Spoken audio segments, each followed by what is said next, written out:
అంటే బల్మూర్ వెంకట్ వీళ్ళందరూ రియాజ్ కావచ్చు, కోదండరాము, ఆకునూరు మురళి వీళ్ళెందుకు మాట్లాడతలేరు? డబ్బు కాశపడి అమ్ముడిపోయిన వాళ్ళు ఒక్కరు కూడా ఇక మాట మీద ఉండేవారు కాబట్టి డబ్బు కాశపడి అమ్ముడిపోయిన వాళ్ళన్న వస్తారు, మీకు ఇస్తామని చెప్పేస్తారు, వచ్చి మాట ఇస్తారు, వెళ్ళిపోతారు తప్ప ఒక్కరు కూడా నిజాయితీ పరులు కారు.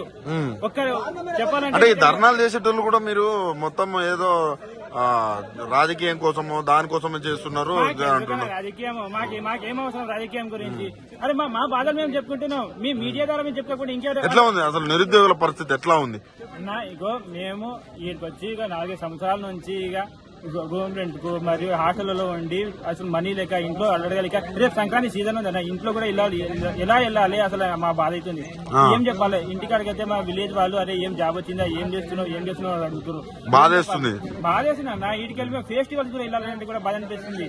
అరే అయ్యా సార్ మాకు నోటిఫికేషన్ వేస్తుంటే చదువుకుంటామే, మీకు ఈసారి జాబులు కొట్టుకుంటామంటే మీకు రావురా, ఏం చేస్తారో మీకు జాబులు రావు, ప్రైవేట్ జాబ్ తీసుకుంటామంటే మొన్న ఎగ్జాంపుల్ చెప్తున్నా, మెట్రో జాబ్కి వెళ్తే అరే భయ్ 10,000 ఇస్తాం రా, చేసే చేయంటారు, చేయకంటారు. ఇంత చదువుకొని ఇబ్బంది.